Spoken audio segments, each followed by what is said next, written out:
hello guys आं निजम आरो नोंथांमोना नायबाय दं आंनि निजम Brahma YouTube channel corona virus नोंथांमोना गासैबो सुबुङानो मिथिगौ कोरोना भाइरासआ दिनै गोबां हादोरावनो भारतनि अनगायैबो बुहुमनि गोबां हादोराव दिनै जायगा आवग्रिना दं आरो बेखौ जोङो मानो गियो कोरोना भाइरासखौ नाय भारताव बेसेबां सुबुं थैखो साब्रै साबा बेखिनि सुबुङा थैबाय नाथाय जों कोरोना भाइरासखौ मानो गियो आरो कोरोना भाइरासआ माला जोबगोन गासैखौबो नैबे भिडिअनो नोंथांमोना मिथिना मोनगोन बेनिखायनो नोंथांमोना भिडिअखौ एकदम मोजाङै इम्पोर्टेन्ट भिडिअ नोंथांमोना जोबजासिम नायबानो जाबाय जे नोंथांमोना गेजेराव स्किप खालामनानै होआ बेलेग भिडिअखौ खालामबाबो नोंथांमोना नैबे भिडिअखौ जोबजासिम नायबानो जाबाय दा आं भिडिअ बानायदो जोंनि सुबुंफोरनि गेजेराव खायसे ओरैबायदि सुबुं दोङो नेग्लिजेन्सि खालामो दा कोरोना भाइरास बेलाय जोंखौलाय मा खालामनो हागोन बेफोरबायदि खालामनानै जायफोर सुबुङा दोनो आरो बैफोर सुबुंनोनो नैबे भिडिअखौ शेयार खालामनानै होबानो जाबाय कोरोना भाइरासआ ओरैबायदि भाइरास जे बे भाइरासनि जेबो मेडिसिन गैया बेनिखायनो जोंनि सुबुंफोरा बेखौ गियो बे भाइरासआ जुदि जोंनि सोलेराव नाङोब्ला जोंनि सोलेराव सनोब्ला अब्ला जोंनि सासेनिफ्राय सासे सुबुंनियाव गोसारलांगोन आरो आं कोरोना भाइरासनि सायाव आगोलबो मोनसे भिडिअ बानायखांबाय आरो बे भिडिअनि लिंकआ नैबे आइ बाथामाव दङ नोंथांमोना थांनानै नायनो हागोन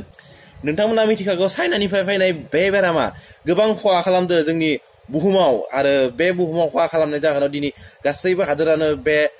कोरोना भाइरास जायखौ होनो जोङो COVID-19 थारमाने COVID-19 आरो बे भाइरासआ दिनै सुबुं समाजनि गेजेराव लैहोर बारिलांनो हमदो जोंनि जा भारताव साब्रै साबासो जाबाय थैनाया आरो बेनिखायनो जों सांग्रां थानाया मोजां बेफोरनिफ्राय जे कोरोना भाइरासआ जोंनिफ्राय गोजानाव थायो आरो जों बे भाइरासजों मोगा मोगि जानाङा नङा होमबा बेलेग हादोरफोरा जाबाय आरो जोंनि हादोरफोरखौ जोङो सांग्रां खालामनानै लाखिनाया मोजां मानोना जोंल' नङा जोंनि सांग्रां थानायनि लोगोसे जोंनि न'खरा सांग्रां जागोन जुदि नोंथांमोना सानदोंबा कोरोना भाइरास मा भाइरास जोंथ' गामियाव थायो जेबो जाया बिदि जेबो नङा नोंथांमोननि जुदि बायसान्स बबावबा थांनानै नोंथांमोनाथ' थाबायो मुवा बेसेन बायनानै लाबो जायो आरो बेफोरबो फैफानानै जेबो बेमारनि गेजेराव जेबो फाराग गैया मानोना बेमारा माला जायो रावबो हमनो हाया बेनिखायनो नोंथाङा जेब्ला जागोन आरो नोंथांनि न'खरनि गासैबो सुबुङा जागोन नोंथाङाथ' थैलांगोन आरो नोंथांनि लोगोसे बै न'खरनि सुबुंफोरखौ बा लोगोफोरखौ गामिनि सुबुंफोरखौ समाजनि सुबुंखौ नोंथाङा मानो बुथारफानो नागिरो बेनिखायनो नोंथांमोना बेफोरनिफ्राय सांग्रां जा आरो डाक्टरफोरनि बुंनाय बायदिबा भारताव 1.3 करोड़ सुबुं अनजिमा दङ आरो बैफोर सुबुं अनजिमाया जे कोरोना भाइरासजों जेब्ला कोरोना भाइरास जागोन अब्ला कोरोना भाइरासनि गोसारथिया एसेबां स्पिड सासेनि उनाव सासे बारदेलाङो बेनिखायनो डाक्टरफोरा बुंदों 1 बोसोराव जुदि कोरोना भाइरासनि बेमारिया 1 लाख जायो डाक्टरा फाहामनो हागोन नाथाय कोरोना भाइरासनि स्पिडा एसेबां जुदि भारताव बेयो गोसारोबा 1.3 करोड़ सुबुं अनजिमा दङ भारताव प्राय दिनै आरो गासैनिबो जुदि जायोब्ला थारैनो गोबां लोरबां गोग्लैगोन मानोना भारताव बेसेबां मेडिकेल दङ आरो बेफोर मेडिकेलफोराव बेसेबां बेड दङ गासैबो बेडफोरानो भर्ति जागोन अब्ला मा जागोन नङा होमबा सासे थैलांनांगोन 31 मार्चसिम नोंथांमोना सांग्रां जाना था आरो 31 मार्चनि उनाव गरम बोथोर सफायगोन आरो गरम बोथोर सफायबा बुंनाय बायदि जाय डाक्टरा बुंनाय लेखायै बे कोरोना भाइरासआ थांना थानो हानाय नङा मानोना एप्रिल दानाव जेब्ला गरम सफायबा 20 दिननि सायाव जे टेम्पारेचार जागोन अब्ला कोरोना भाइरासआ थैलांगोन होननानै डाक्टरफोरा बुङो बेनिखायनो डाक्टरफोरा 31 मार्चसिम जे सांग्रां थानो थाखाय खावलायदो लोगोसे नोंथांमोनाबो जुदि गुजुदोबा लोमजादोबा नोंथांनि खाथिनि मेडिकेलफोराव थांनानै नोंथाङा चेकआप खालामबानो जाबाय आरो चेकआप खालामनानै लाबानो जाबाय आरो कोरोना भाइरास जादों होननानै बेफोरबायदि दावराव दावसि खालामनाङा मानोना बोथोरा सोलायबाय दा बोथोरनि लेखायै जोंनिया गुजुनाय जागोन लोमजानाय जागोन नङा होमबा मिथिंगानि महरा सोलायबाय बोथोरा सोलायबाय नङा बैसागो बोथोरबो सफैबाय नङा होमबा बेनिखायनो मिथिंगानि महराबो सोलायबाय आरो मिथिंगानि महरजों लोगोसे जोंनिया बोथोरा सोलायखायो मिथिंगानि महरजों नङा होमबा बेनिखायनो गुजुनाय लोमजानाय बायदिसिना गगा मोननाय जायो नङा होमबा बेबायदि होनानै कोरोना भाइरास होनानै गिनाङा आरो भारताव दिनैहालागै साबा दिनैहालागै कमप्लिट जाबाय आरो गासैबोसो बैसोगोरा एबा 60 बोसोरनि सायाव मिथिनाय बायदिब्ला खौरांगिरिफोरनिफ्राय मिथिनाय 60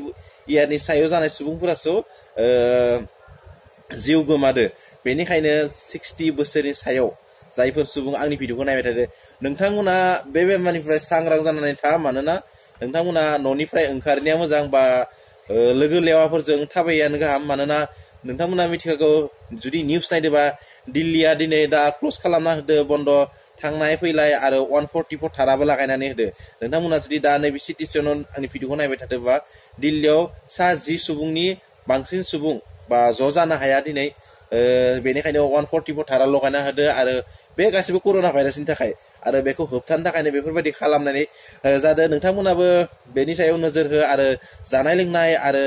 दै बायदिसिना थासारिखौ नोंथांमोना मोजाङै गोसो होबानो जाबाय आरो जे बेफोरबायदि जाया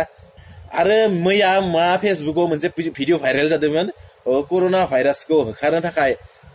फुङाव उथिनानै लाल साहा लोंनाय आं नुनानै भिडिअखौ मिनिबाय बेफोरबायदि जेबो नङा गोदोर गोदोर हादोरफोरानो बेनि थाखाय बेनि सायाव एक्सपेरिमेन्ट खालामनायाखै बेनि मुलि दिहुनाखै नाथाय जोंनि बर' रायजोआव बेफोरखौ माबायदि बेफोरो जेबो नङा बेफोर खोमसि फोथायनाय सुबुंनि आरो जानो हागौ सोरनिबा फाव फान्दायनायबो जानो हागौ बेफोर आरो बेनिखायनो आं सानो बेफोर खोमसि फोथायनाय बेफोरनि सायाव जेबो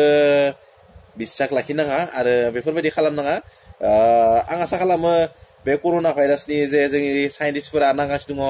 मुलिनि थाखाय आरो मुलिया थाबनो ओंखारगोन आरो मुलि थाबनो ओंखारगोन लोगोसे बिथिं बोथोराबो सोलायबाय बोथोर सोलायनाय लोगो लोगो बे भाइरासआ बे बुहुमनिफ्राय जोबलांगोन होननानै आं मिजिंथियो नाथाय नोंथांमोना 31 मार्चसिम थाबानो जाबाय आरो 31 मार्चनिफ्राय बिथिं गरम बोथोर सफैबाय आरो बोथोरा सोलायबाय नङा होमबा बेनि उनाव जोङो मा जायो नुनो मोनगोन नङा होमबा नाथाय नोंथांमोना मोनसे खामानि माव जायफोरा जे कर'ना भाइरासखौ गिया